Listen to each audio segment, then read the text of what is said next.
vocês hão de convir comigo que o mundo é frenético. O próprio celular deixa a gente mais rápido, né? O celular ele libera a endorfina e aí deixa você mais rápido. E aí você não consegue mais ouvir um áudio em 1x, né? Quando você recebe um áudio de mais de 2 minutos, você já põe em 2x. Graças a Deus, porque não tem 7x. Porque senão você ia parecer que está ouvindo sempre o alvo e os esquilos, né? Lembra? Não entendi nada. E a própria programação, a gente não tem mais paciência para assistir um programa muito longo. A gente não tem mais paciência de ter uma conversa muito longa. Se fosse depender de nós, até as pessoas, a gente colocaria em 2x também, né? Para ser mais rápido. Então, o mundo ele tá caminhando para um ambiente de rapidez e de coisas rápidas que liberam endorfina no seu córtex, aí, no seu cérebro, que vai te dar prazer momentâneo e você segue para a próxima e segue para a próxima. Está assim, irmãos. Tá assim. É um ciclo que está acontecendo. Infelizmente, estamos sendo levados a isso sem perceber, muitas vezes. Então, o mundo ele acaba virando a lei da selva, né?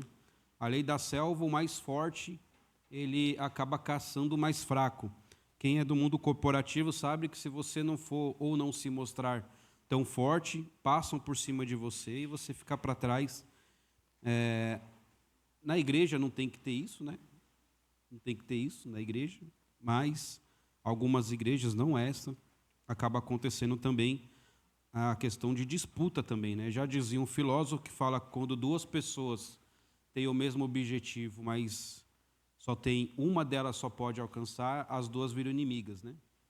Então, se eu e você temos o mesmo objetivo, mas só um pode alcançar, viramos inimigos, já dizia o filósofo, né? Então, tem essa questão também. Então, nós somos direcionados a nos mantermos fortes sempre. Não pode mostrar fraqueza em nenhum momento, não pode demonstrar que você está com problema em nenhum momento, não pode demonstrar que você está dependente de alguém em nenhum momento, porque isso demonstra fraqueza. Você não pode demonstrar que você está com problema, porque isso demonstra fraqueza. Você tem que ser sempre forte. E se você é sempre forte, você é uma pessoa autossuficiente. E se você é autossuficiente, você é independente. E aí você não precisa de ninguém, de nada, porque eu sou o cara, né? Eu sou a mina, eu sou autossuficiente. E aí você realmente consegue algumas coisas por sua própria força, porque é natural. E aí você vai se sentindo cada vez mais autossuficiente, mais independente. E, sem querer, irmãos, acontece um fenômeno com a sua vida que você, às vezes, não percebe. Você acaba se isolando.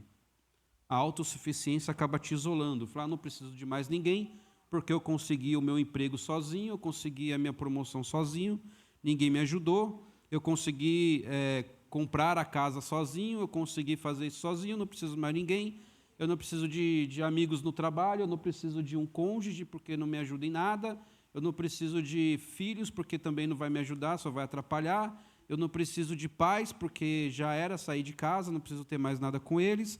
Eu não preciso de ninguém, eu não preciso de irmãos na igreja, porque eu vou, saio, ninguém me fala comigo.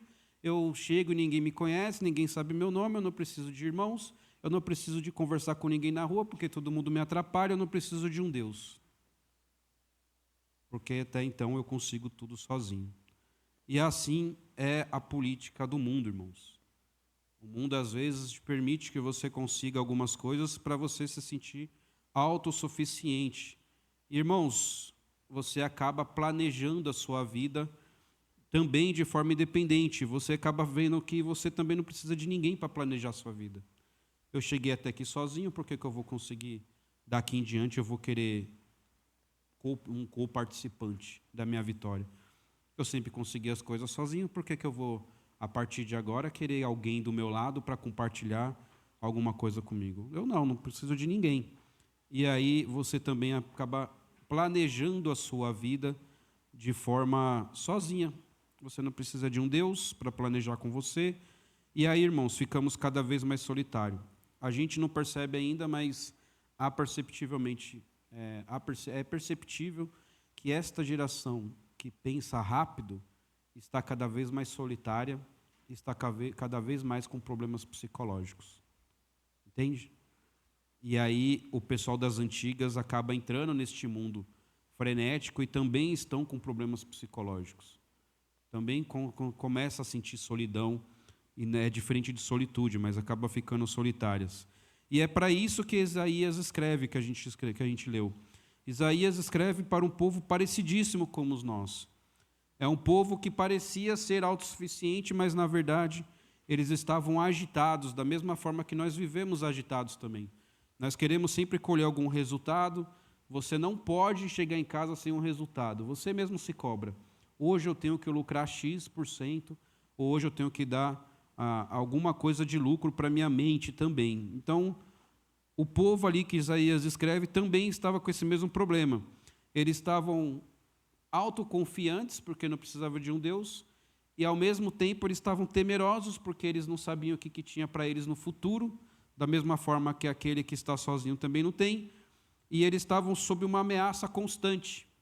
E também nós também vivemos sob ameaças constantes de perder emprego, de perder família, de perder casa, de perder isso, porque se você não paga os seus impostos, o governo é bom em tirar, isso ele é bom. Quem paga imposto aí sabe o que eu estou falando. Todo mundo paga imposto, né? Na verdade, né? Todo mundo paga imposto, né? Dê César o que é de César, tá, irmãos? Paga os seus impostos, em nome de Jesus. Quem tá filmando aí, daqui a pouco bate a Polícia Federal, aí o pastor vai embora. Então, o povo também que ele estava escrevendo também estava sob essa ameaça. Só que o seguinte, a ameaça era grande e o povo, ao invés de buscar o Senhor, eles começaram a buscar alianças, e alianças políticas. E essa aliança política, a gente vai ver aqui que também vai ajudar a gente a compreender esse sermão. E aí Isaías vai inverter essa lógica deste povo, que ao invés de buscar o Senhor em meio às batalhas, vai buscar alianças políticas. E aí que entra o nosso verso de Isaías 30:15, que porque diz assim: o Senhor, Deus, o Santo de Israel, voltando e descansando sereis salvos. Isaías fala para o povo. E aí no sossego e na confiança estará a sua força, mas não quisestes. Deus falando, no descanso que eu te ofereci, está a sua força. E você, povo indolente, você não quis. Então hoje nós veremos, irmãos, vocês viram o título aí, é o segredo da força espiritual. Nós vamos ver o segredo de vencer na vida. E eu falo para vocês que o segredo de vencer na vida não está no quanto você luta. Quanto mais eu luto, quanto mais guerreiro eu sou, mais eu venço. Não está aí, mas está sim confiar mais no Senhor. Aquele que confia no Senhor é como os montes de Sião, que não se abalam. Essa é a palavra de Deus. E aí, nós precisamos aprender hoje a confiar mais em Deus e nos agitarmos menos. Às vezes o mundo torna a gente umas pessoas agitadas, frenéticas. Você quer conversar com a pessoa, ela não tem tempo, porque ela precisa fazer alguma coisa. Então a gente precisa mais ficar quietos, ouvir mais a voz de Deus. Ouvir mais Deus. E é nessa força que vem o Senhor, irmãos. É para entendermos o que acontece conosco que a gente precisa tirar 3 lições desse texto de hoje. Ou seja, o povo de Judá estava agindo de forma errada e a gente vai entender qual é esse erro. Por isso, primeiro a gente vai ver o perigo da nossa falta, perigo da autossuficiência, irmãos. O quão perigoso é a falta de consulta. Olha o verso de Isaías 30, o 1 e o 2. Isaías 30, 1 e 2. Olha o que o Senhor diz para o povo. Já está aqui rápido. Ai dos filhos rebeldes, diz o Senhor, que tomam conselho, mas não de mim, diz o Senhor. E o que se cobre com uma cobertura, mas não do meu espírito, para acrescentarem pecado sobre pecado, que descem ao Egito, se pedirem o meu conselho, mas se fortificarem com a força de Faraó, para confiar à sombra do Egito. Deus está falando, o povo indolente está confiando mais em uma nação do que no seu Deus. O povo indolente, na verdade, ele estava acrescentando pecado sobre pecado, ao invés de pedir perdão do primeiro pecado e ser livres. E foi exatamente aqui que o povo se perdeu. Isaías começa lá no capítulo 1, dizendo o seguinte: ai dos filhos rebeldes, diz o Senhor, que tomam conselho de quem? De qualquer pessoa, menos do Senhor. Ai dos filhos rebeldes, isso quem diz é o Senhor e não sou eu. Ai dos filhos rebeldes que não tomam conselho do Senhor, mas de qualquer pessoa. E aí ele continua também, e que cobrem-se com uma cobertura, ou seja, que confiam em coisas dos homens, que falam que a sua confiança, o seu segredo, o seu porto seguro está nas coisas materiais. E ele fala, e não do meu espírito. Às vezes ele está falando de um povo que depende mais de coisas materiais, de coisas que ele vê e deixa de confiar num Deus que é espírito, e só porque ele não vê, ele não confia. É isso que ele está falando. Percebe, irmãos, Judá não virou ateu. Entende? Judá não era um povo que deixou de crer no Senhor. Judá não deixou de ter uma religião aqui, quando Isaías escreveu para Judá.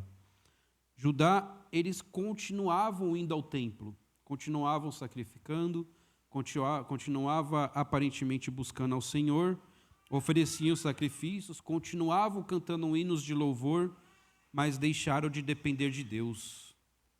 Nós também, irmãos, podemos ir na igreja, nós não nos tornamos ateus, continuamos sendo crentes, nós continuamos vindo, oferecendo nossa vida em sacrifício ao Senhor, continuando cantando hinos de louvor a Deus, mas nós deixamos de depender de Deus. É essa falha que Deus está falando com o povo e também fala conosco.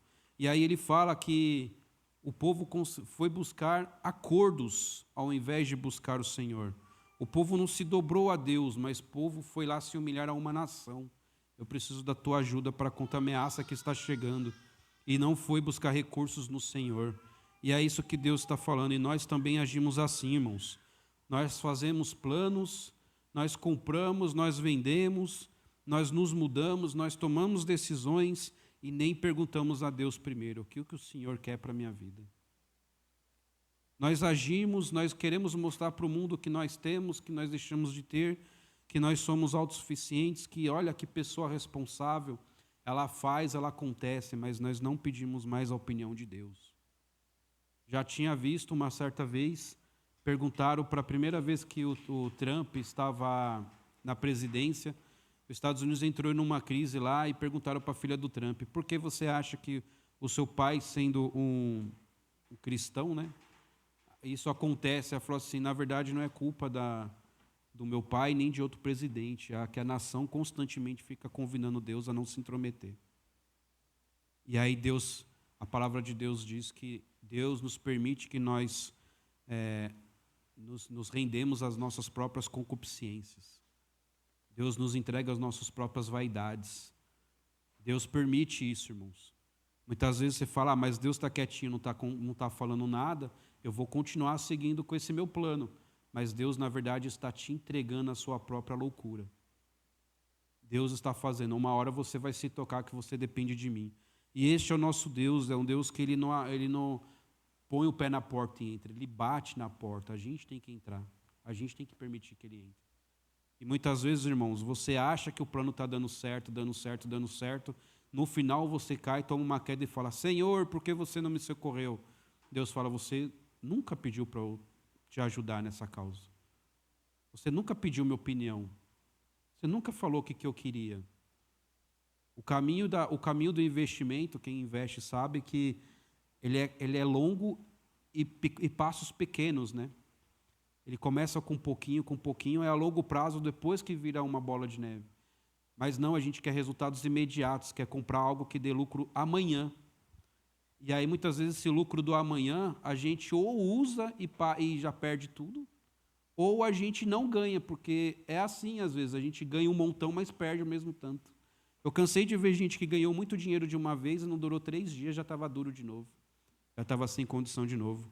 Irmãos, às vezes Deus deixa que a gente dependamos dele da mesma forma com aquele que investe. A gente permite que ele estuda, que ele vê as causas, que ele vê a questão do mercado, que ele vai estudando cada parte, para que ele lá no futuro esteja não só com um bom rendimento, mas com o psicológico preparado para essa quantidade de rendimento. Tanto é que quem ganha na loteria rapidamente ganha, perde rapidamente. Mas você vê empresários que vêm trabalhando na sua riqueza, fica rico e fica bem. Às vezes a gente não está preparado para aquilo que Deus tem para nos dar, mas a gente quer nossos próprios resultados, quer chegar lá rápido. Um exemplo muito interessante disso também é o rei Asa, lá em Crônicas 16. Não precisa nem abrir, que é Crônicas 16 todo. Tá? No início do reinado de Asa, um exército de 1 milhão de etíopes veio sobre ele. Vocês lembram dessa passagem? E aí ele vai clamar: Senhor, nada para ti é ajudar. Ou seja, uma ajuda do Senhor, para o Senhor não é nada. Ele fala, quer o poderoso, ele fala, né, nada para ti é ajudar, quer o poderoso, quer o que nenhuma força, ou de nenhuma força. Ele fala, Senhor, para você me ajudar não quer dizer nada, não é de força nenhuma, mas para mim, Senhor, faz toda a diferença em minha vida. O rei Asa falou. Senhor, para o Senhor dá 1 milhão de etíopes, o Senhor é nada, um sopro, nem uma palavra, um tocar na coxa lá, um tocar já faz eu parar esse exército parar. Mas para mim, Senhor, é uma baita diferença, é uma diferença enorme. E Asa orou isso e venceu. 1 milhão de etíopes. Venceu, irmãos. 1 milhão. Só que aí depois, anos depois, uma ameaça menor aparece para ele. E dessa vez ele não consultou. Não consultou Deus. Ele vai lá na Síria e tenta subornar os assírios. Adivinha o que aconteceu? Adivinha o que aconteceu? Deus ainda vai dizer para ele, procede loucamente. Procede loucamente. Aí fala, Asa, de agora em diante terás guerras, porque você não me consultou. Irmãos, é isso que o Senhor às vezes deixa para nós. A gente vence 1, 2 guerras, se acha autossuficiente, mas a nossa força não está em nós, a nossa força está no Senhor. Às vezes vence algumas passagens, a gente vence algumas lutas, ultrapassa aquilo que nem nós achávamos que ultrapassamos e fala, nossa, como eu sou bom. Vem outra guerra, você passa de novo e fala, nossa, como eu sou bom. Mal sabia você que para Deus era só um sopro de ajuda, para você fez toda a diferença. Na terceira ou quarta vez você fala, agora eu não preciso de mais ninguém, já estou autossuficiente. E aí vem a queda, irmãos. E a gente coloca a culpa em Deus. Senhor, porque o Senhor permitiu que eu caísse? É Deus falando para você, porque você agiu loucamente. Terás guerra. Sem mim terás guerra. Vocês lembram da passagem de Josué em Jericó? Jericó é uma das fortalezas maiores e mais bem fortificadas da época. E Deus falou, não precisa fazer nada, só circula aí os muros, tocando e cantando que eu faço o resto. O que aconteceu com Jericó? Jericó caiu. Jericó, irmãos, o bicho pegava ali em Jericó. E aí o que aconteceu? O povo se achou autossuficiente e falou, eu vou lá em Ai, que era uma terrinha bem menor que o Jericó, e vou vencer. Deus falou, não vai. O povo foi lá, uma levinha do povo foi lá, em Ai, que era bem menor do que Jericó, tomou um couro, apanhou de um jeito, morreu 3.000 do exército israelense da época, né? E voltou ainda com um monte de problema, né? Irmãos, a nossa vitória está no Senhor e não em nós. Se você teve uma queda na sua vida, medite se Deus não estava lá, se você deixou de consultar Deus, se você se achou autossuficiente, se você falou, Deus, não preciso de você agora nessa causa, na outra eu vejo se eu preciso ou não. Não é assim que funciona, irmãos. Ou vivemos uma vida 100% de crente dependente de Deus, ou não vivemos. A Bíblia fala, ou frio ou quente. Se morno eu vou vomitar. Ou frio ou quente. A Bíblia fala, aquele que peca, que peque ainda mais. E aquele que se santifique ainda mais. Mas não dá para viver uma vida um pé lá e um pé cá. Não dá. Ela fala, poderá alguém favorecer a 2 deuses? Ou você entristece um e alegra o outro, ou você alegra o outro e entristece um. Deus é um Deus de ciúme. Quando eu falo ciúme, é a questão do zelo. Deus é um Deus zeloso pela tua palavra, um Deus zeloso por ti. Se você fala que é de Deus, seja de Deus, Ele quer você. Você é importante para Deus. Amém?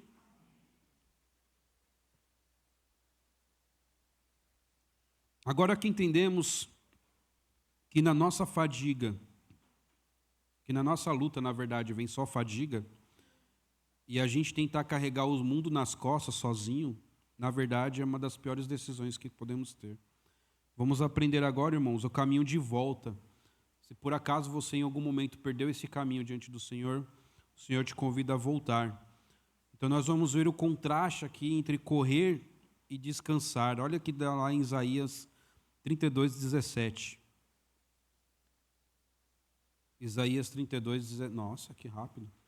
Isaías 32:17 diz assim: o efeito da justiça será paz, e a operação da justiça, repouso e segurança para sempre. Olha o que Deus está falando. Agora a gente vai entender que a autossuficiência vai te esgotar, irmãos. A autossuficiência te esgota. E nós vamos esperar agora e também depender do Senhor. Isaías 30 ou 15, que a gente leu anteriormente, ele vai mostrar esse contraste poderoso. Qual é o contraste? Enquanto o mundo corre loucamente atrás de resultado, o reino de Deus repousa em descanso. Enquanto o mundo grita, e quem gritar mais alto é o melhor, porque demonstra mais força, Deus fala baixinho, Ele sussurra ao teu ouvido. Deus às vezes pede para a gente nos aquietar e saber que Ele é Deus, para poder falar baixinho no seu ouvido. Deus é um Deus que sussurra também, irmãos. Tranquilidade não é passividade, entenda isso em nome de Jesus. Não confunda descansar no Senhor como preguiça no Senhor.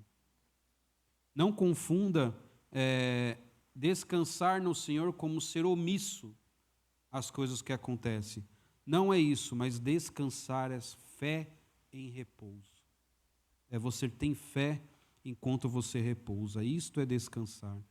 É a atitude de quem apresenta a causa, os seus problemas, a sua vida diante do Senhor. E aí você passa a falar: eu já orei, agora vou descansar.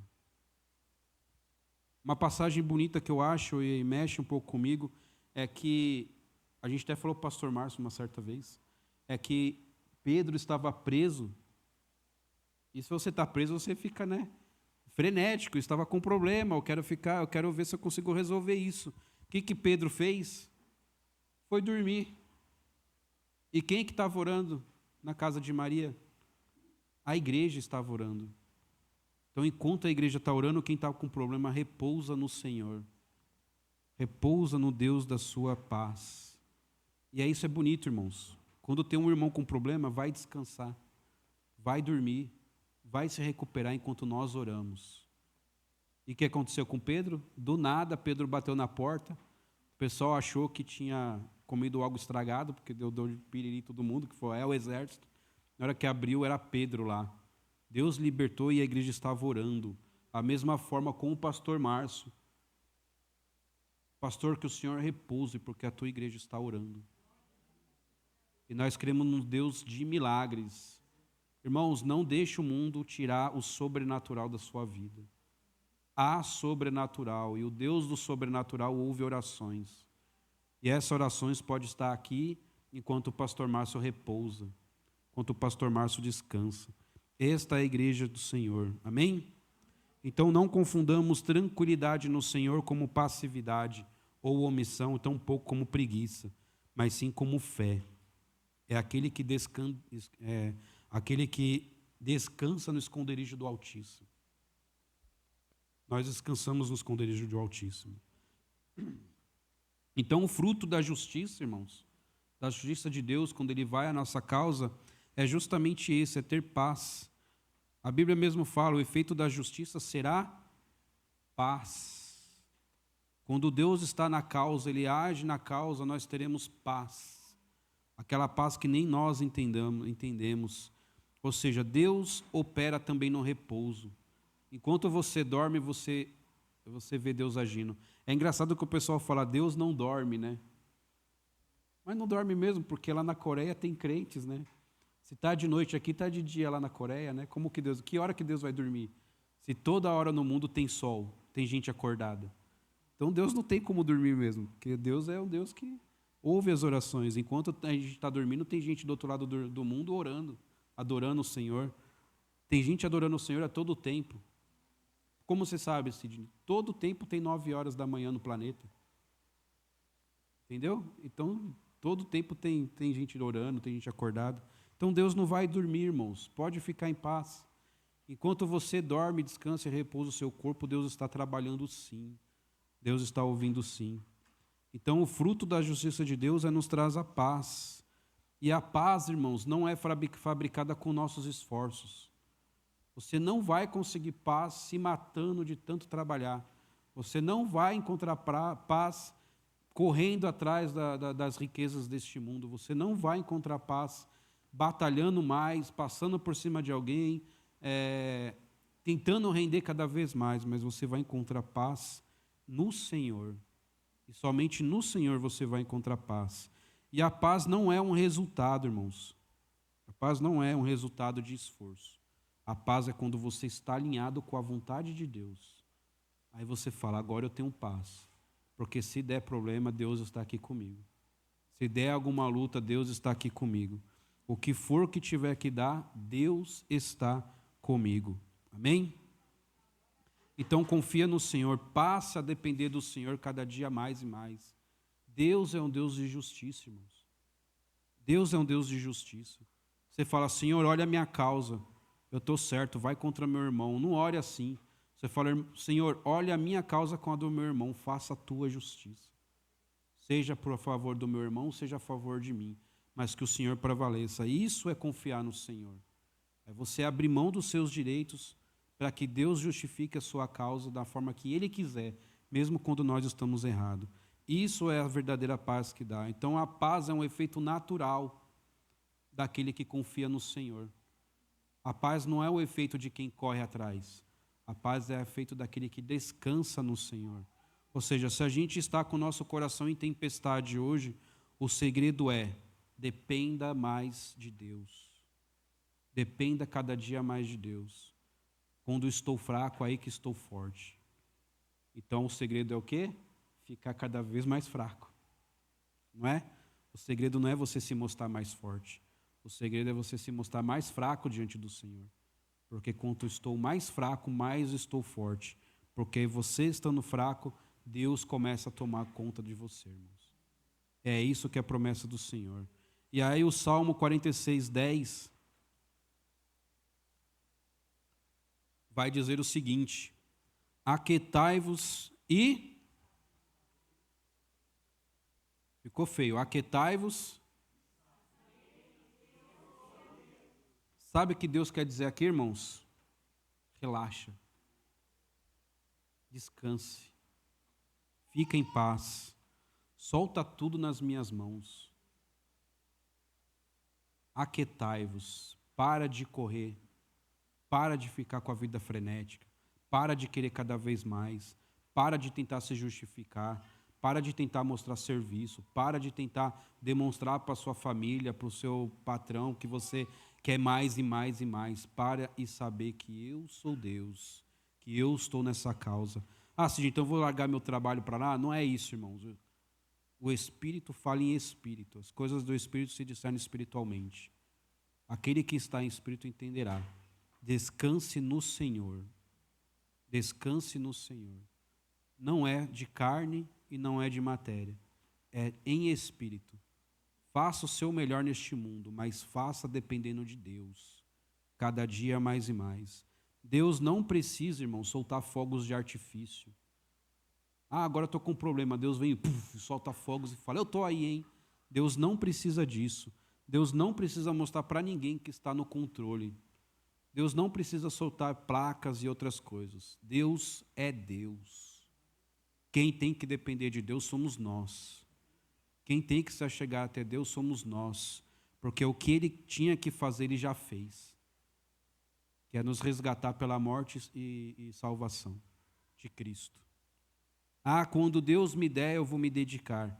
Quando Deus fizer isso, eu vou me dedicar. Ele já fez o que você precisa e o que você precisava, que é entregar o seu filho. E o seu filho obedeceu ele, morreu em morte de cruz. E ressuscitou e vai voltar. Agora a nossa parte tem que ser feita. Eu me rendo a Ti, Senhor. Eu me entrego a Ti, Senhor. Como que você vai fazer isso? Orando. E às vezes não é de imediato o seu milagre, às vezes é um processo. Mas creia, irmãos, o processo vai chegar. E o final disso tudo vai chegar. Muitas pessoas no mundo correm e acabam ficando sem direção de tanto correr. Faz planos, planos, planos e não sabe para onde está indo. Mas quem confia no Senhor tem o verdadeiro objetivo. E o objetivo é o Senhor. Já falei para um amigo, uma amiga minha, eu tenho um alvo.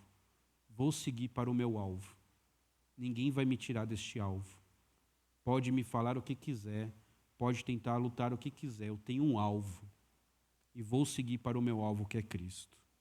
É o que o Cristo quer para mim. Irmãos, a nossa âncora de segurança da vida não é o que você tem no banco. Não é o tanto que você tem. Mas é o Deus que você tem. É Deus que vai te segurar no meio do furacão. É Deus que vai te dar a libertação no meio do furacão, da tempestade. É Deus que vai fazer você lutar com confiança. Então, irmãos, já que entendemos que o descanso em Deus é uma arma muito forte, amém? Então, descanse em Deus. O descanso é uma das armas mais fortes que a gente tem. A gente vai passar a ver, então, como que aplica isso na nossa vida. Porque até então estamos na teoria, não é verdade? Como que eu aplico isso na minha vida? E aí nós vamos ver, então, a prática da dependência total de Deus. Vamos ver isso na prática. Olha que está lá em Isaías 31:3.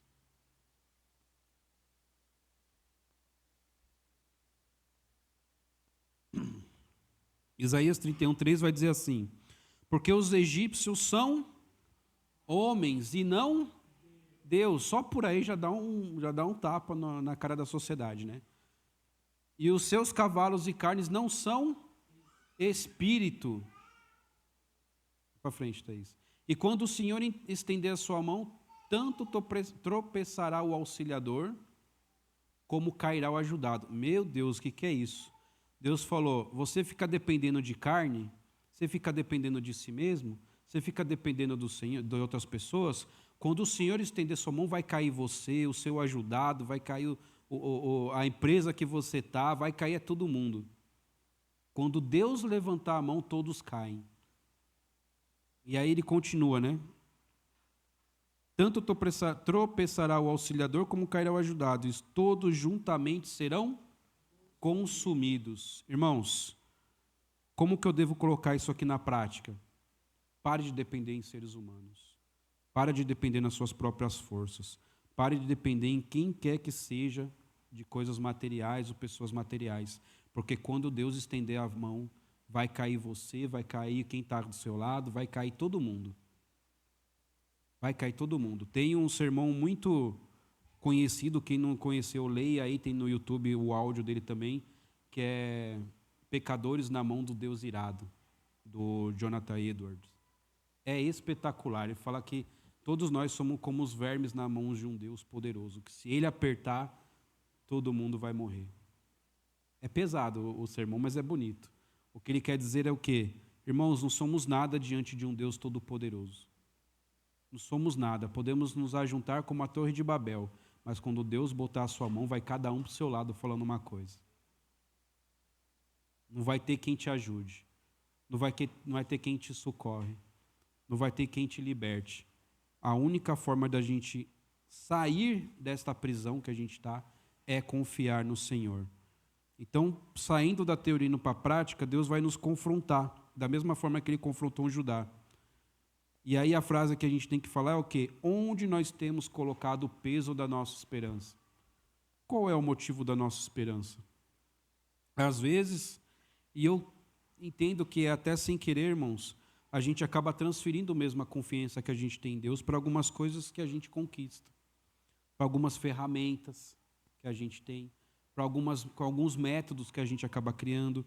O método deu certo, então vou confiar nesse método e vou seguir ele até o final. E acabamos deixando de confiar nos médicos dos médicos. Jesus curou um monte de gente lá. Se você for ver lá, é cura de todo tipo. Até globo ocular de Jesus fez surgir novamente no olhar da pessoa. Deus consegue fazer tudo, irmãos. E muitas vezes a gente também não entende Deus como um provedor, um sustentador da criação. Deus, ele não criou e largou mão. Falou, se vira agora vocês aí. Deus, ele é sustentador. O sol nasce tanto para os crentes quanto para os não crentes, porque quem permanece com o sol e permite que o sol brilhe é Deus. É Deus. E quem tem que permite que a gente viva é Deus. Quando Deus chamar a nossa senha, acabou, irmãos, não tem quem segure. Então, se você está aqui hoje, você está de pé, é única e exclusivamente porque Deus permitiu que você estivesse aqui. Porque na hora que Ele falar chega, chega e não tem quem sustente. Então, tudo tem um propósito, tudo depende de Deus. Então, a gente não vai depender de qualquer pessoa, a gente vai depender do Criador do universo. Quando Jesus chegou no mar da Galileia e falou, acalma mar, ali era a criação ouvindo o seu Criador. O mar se acalmou, irmãos. O mar ouvia o seu Criador. Falou, opa, meu Criador está aqui. Aquietai-vos e saber que Deus é Deus. Amém? Nós temos que aprender um pouco no exemplo de Ruth. Olha lá, Ruth 3:9.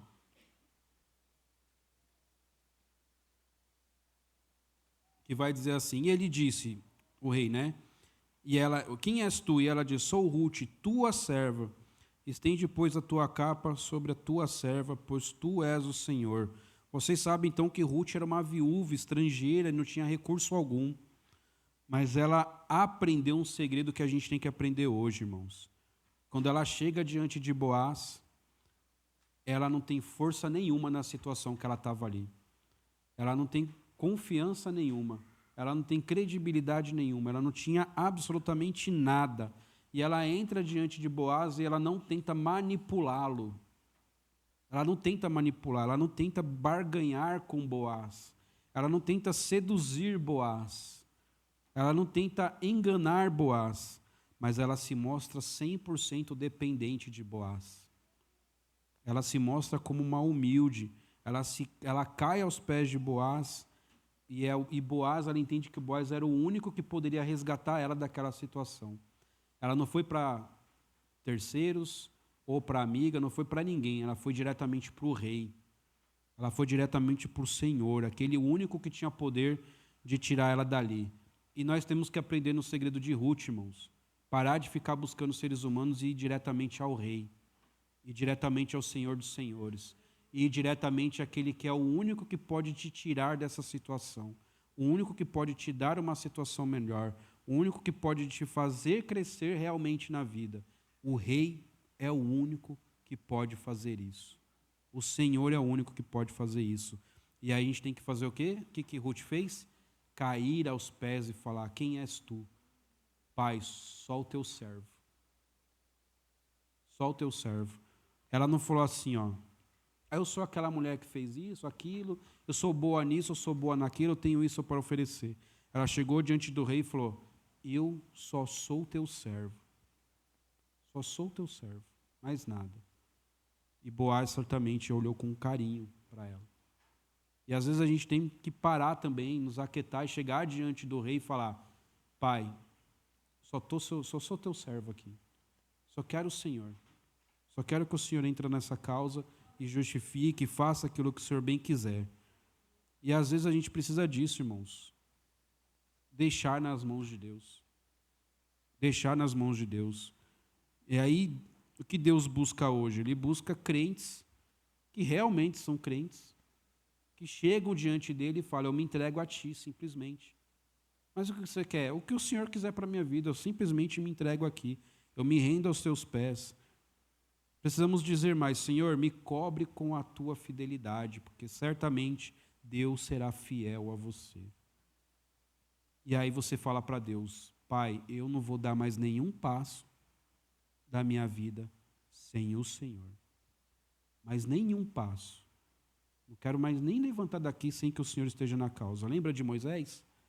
Senhor, se o Senhor não for, acaba comigo, eu sou o primeiro que o Senhor tem que acabar, mas que o Senhor vá comigo, mas que o Senhor esteja comigo, que o Senhor lute essa causa, que o Senhor me ajuda. E é isso que a gente tem que fazer, passar a confiar mais no Senhor e deixar de confiar mais em nós mesmos. Então, pensando em tudo isso, quem que nós devemos pedir socorro, irmãos? Quem é o socorrista no meio desse resgate? Se não for Deus, você vai ter frustrações. Se você não pedir socorro a Deus, a sua causa tem um prazo de validade. E a validade é ruim, tá? A validade é ruim, se Deus não estiver na sua causa. Mas, irmãos, se for Deus, você vai ter renovo. Se for Deus, você vai ter vitória. Mas tem uma condicional. A condicional entre a vitória e a derrota é confiar em Deus. É crer que Deus é Deus.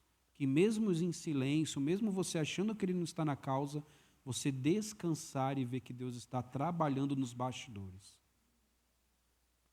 Eu costumo falar lá para os alunos que a questão do tempo é muito interessante, né? Eu estou com 5 anos de idade e... Eu estou com quantos anos de idade, né? A minha idade.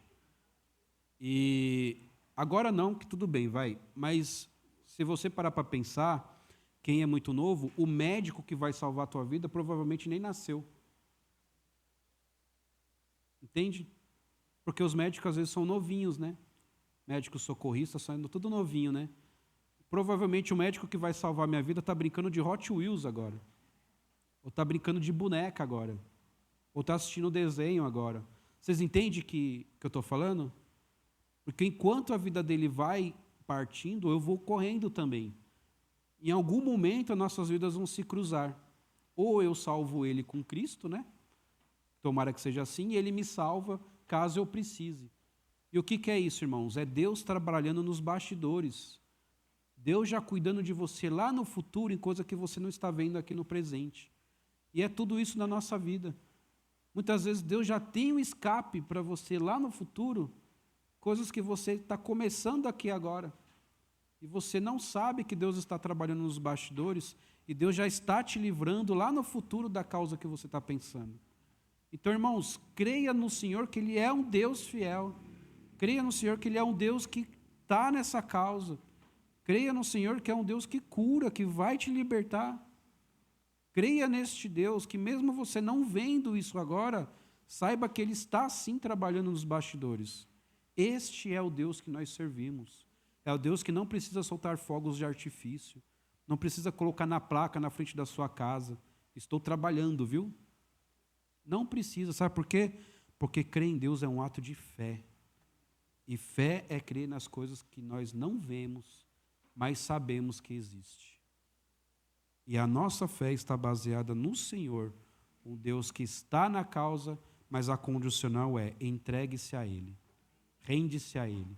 Este é o Deus que nos salvará em nome de Jesus. Amém?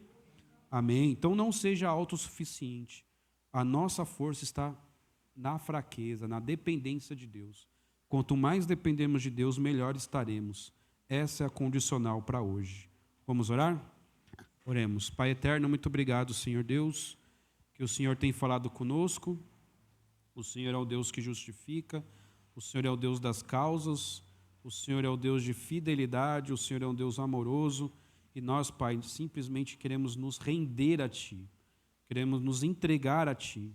Que o Senhor olhe para a nossa causa e o Senhor cure, salve, que o Senhor a trate da maneira que o Senhor bem quiser, mas eu creio no Senhor em tudo, Pai.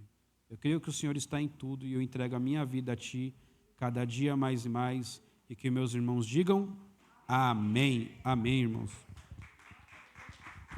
Glória a Deus.